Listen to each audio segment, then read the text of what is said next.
Shalom adik-adik. Nah, sekarang kita akan mendengarkan firman Tuhan. Nah, sebelum kita mendengarkan firman Tuhan, kita bersatu di dalam doa. Bapa yang baik, Bapa yang bertata di kerajaan surga, Tuhan, pada pagi ini Tuhan, adik-adik kami masih mendengarkan firman Tuhan dari rumah Tuhan. Tuhan, Engkau berkati adik-adik kami Tuhan, Engkau berkati sekolahnya Tuhan, dan setiap apa yang dilakukannya Tuhan. Tuhan, kiranya apa yang didengarkan adik-adik nanti Tuhan dapat menjadi berkat bagi mereka Tuhan. Dalam nama-Mu kami berdoa dan mengucap syukur. Haleluya. Amin. Nah adik-adik, tema kita pada minggu ini ialah Saya Punya Tuhan Yesus. Sebelum abang lanjut bercerita, mari kita buka Alkitab kita dari Markus 4 ayat 35 sampai 41.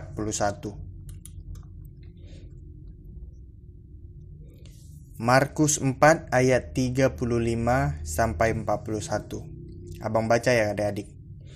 Pada hari itu, waktu hari sudah petang, Yesus berkata kepada mereka, "Marilah kita bertolak ke seberang."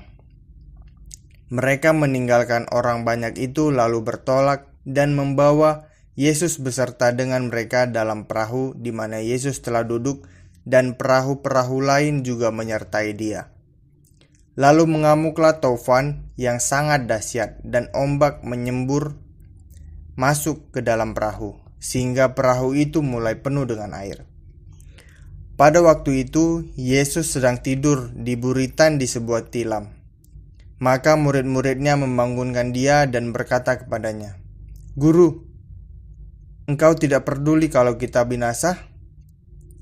Ia pun bangun, menghardik angin itu dan berkata kepada danau itu, "Diam, tenanglah." Lalu angin itu reda dan danau itu pun menjadi teduh sekali. Lalu ia berkata kepada mereka, "Mengapa kamu begitu takut? Mengapa kamu tidak percaya?" Mereka menjadi sangat takut dan berkata seorang kepada yang lain, "Siapa gerangan orang ini, sehingga angin dan danau pun taat kepadanya?" Amin. Nah adik-adik, abang mau menjelaskan sedikit dari ayat tadi. Di ayat tadi mengisahkan tentang murid-murid yang ketakutan menghadapi badai, tapi kemudian menjadi takjub dengan kuasa yang Tuhan Yesus tunjukkan. Nah adik-adik, abang pengen cerita nih. Abang mau tanya sama adik-adik, bagaimana rasanya kalau adik-adik tidak naik kelas? Apakah menyenangkan? Atau adik-adik malah takut kalau tidak naik kelas? Biasanya pasti takut ya, kalau misalnya adik-adik atau kita semua tidak naik kelas.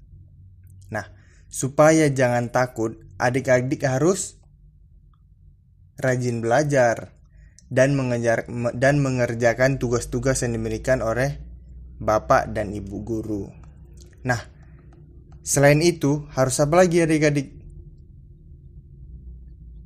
Nah, cerita kita hari ini akan mengajarkan kita bagaimana supaya tidak takut.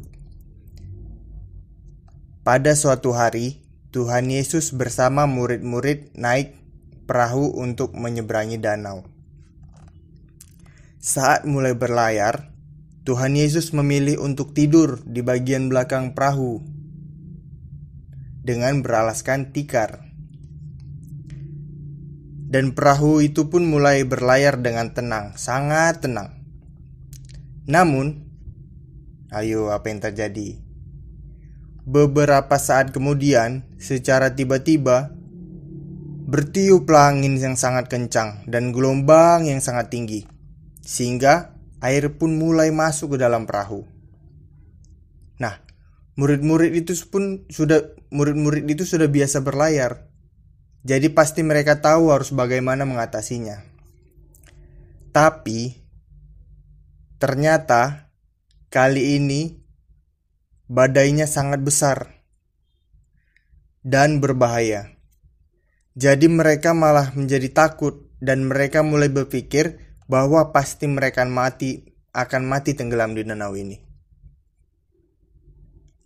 Lalu ketika mereka melihat ke bagian belakang perahu, ternyata Tuhan Yesus masih tertidur dan sepertinya tidak terpengaruh dengan gelombang yang besar tadi. Sehingga mereka pun membangunkan Tuhan Yesus dan berkata, "Guru, apakah engkau tidak peduli kalau kita binasa?" Nah, nampaknya murid-murid ini tadi sangat ketakutan. Dan ketika melihat itu, Tuhan Yesus mulai bangun dan berseru kepada angin dan danau itu. Tuhan Yesus bilang, "Diam, tenanglah." Nah, seketika itu, angin berhenti bertiup dan gelombang juga menjadi tenang. Dan semuanya menjadi tenang, termasuk murid-murid tadi. Lalu Tuhan Yesus berbalik kepada murid-muridnya dan berkata kepada mereka, "Mengapa kamu begitu takut? Mengapa kamu tidak percaya?" Nah, mereka hanya bisa terdiam dan terheran-heran. Mereka lupa kalau sebenarnya sejak tadi mereka bersama Tuhan Yesus. Nah, seharusnya mereka tinggal meminta kepadanya untuk menolong mereka. Apakah adik-adik juga sering takut menghadapi sesuatu yang contohnya seperti tadi tidak naik kelas? Ataupun takut tidak berhasil, takut tidak punya teman, takut dibenci orang? Nah, adik-adik tidak perlu takut akan semuanya itu. Yang penting adik-adik sudah melakukan hal yang baik, dan yang terpenting juga adik-adik punya Tuhan Yesus yang selalu mendengar setiap keluh dan permohonan adik-adik. Nah, dari cerita abang yang tadi mengisahkan tentang murid-murid yang ketakutan menghadapi badai, tapi kemudian menjadi takjub dengan kuasa yang Tuhan Yesus tunjukkan.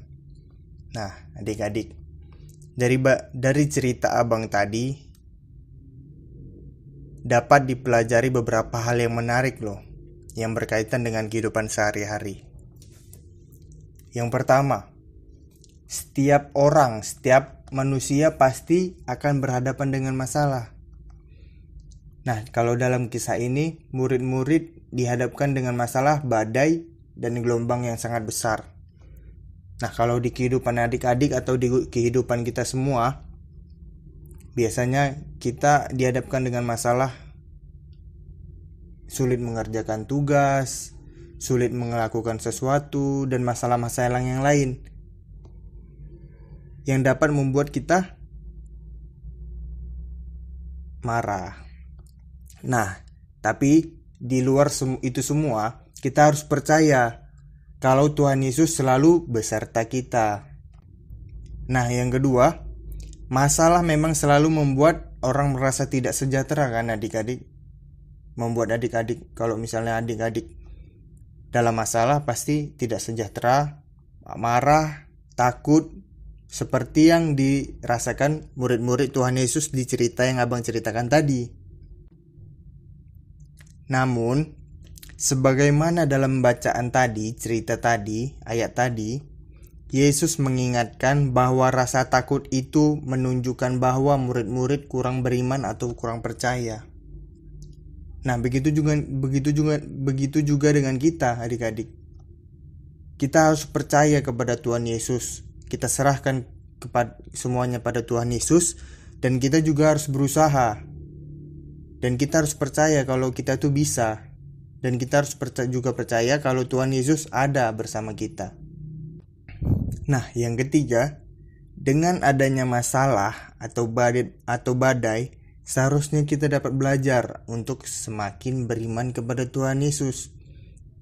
Masalah membuat kita dapat melihat dan merasakan bahwa Tuhan Yesus adalah kekuatan. Dan yang terakhir, dari setiap masalah, kita juga dapat lebih jelas melihat kuasa Tuhan dan belajar untuk lebih memahami firman Tuhan. Kita bisa belajar bagaimana mencari jawaban atas masalah yang kita hadapi dengan berkaca pada firman Tuhan. Kita juga belajar untuk berdoa dan berharap hanya kepada Tuhan. Nah, cukup sekian firman yang dapat Abang sampaikan. Sebelum kita mengakhiri ibadah sekolah minggu, ada baiknya kita tutup dengan doa ya adik-adik. Nah, ayo kita bersatu di dalam doa. Bapa yang baik, Bapa yang bertata di kerajaan surga, Tuhan, di sini adik-adik kami sudah selesai mendengarkan sebagian dari firman-Mu. Kiranya apa yang telah disampaikan guru sekolah minggu dapat menjadi berkat bagi adik-adik kami Tuhan. Dan juga Tuhan, kami tahu dan kami percaya Tuhan, bahwa Kau selalu ada di sisi kami Tuhan. Baik dalam senang maupun sedih Tuhan. Kami makhluk yang tidak luput akan dosa Tuhan. Ampunilah dosa kami Tuhan, maupun yang disengaja ataupun tidak disengaja. Tuhan, pada minggu ini Tuhan, adik-adik kami masih mendengarkan firman Tuhan dari rumah mereka Tuhan dan melalui YouTube Gemi Siloam Tuhan. Kami percaya Tuhan, walaupun dengan cara seperti ini adik-adik kami mendengarkan firman Tuhan, mereka tidak goyah Tuhan, mereka tetap semangat mendengarkan firman Tuhan. Dan juga Tuhan, kami berdoa buat adik-adik kami Tuhan, berkati studi mereka Tuhan, berkati sekolah mereka Tuhan, walaupun ada sebagian yang masih sekolah melalui daring Tuhan. Dan juga Tuhan, kami berdoa buat orang tua kami Tuhan, berilah mereka rezeki dan kesehatan. Urapi setiap langkah mereka Tuhan. Dan juga Tuhan, kami juga berdoa buat negara kami Tuhan. Sembuhkanlah negara kami Tuhan, agar kami dapat melakukan aktivitas kami seperti biasanya Tuhan. Hanya ini doa yang dapat kami sampaikan Tuhan. Dalam nama-Mu kami berdoa dan mengucap syukur. Haleluya. Amin.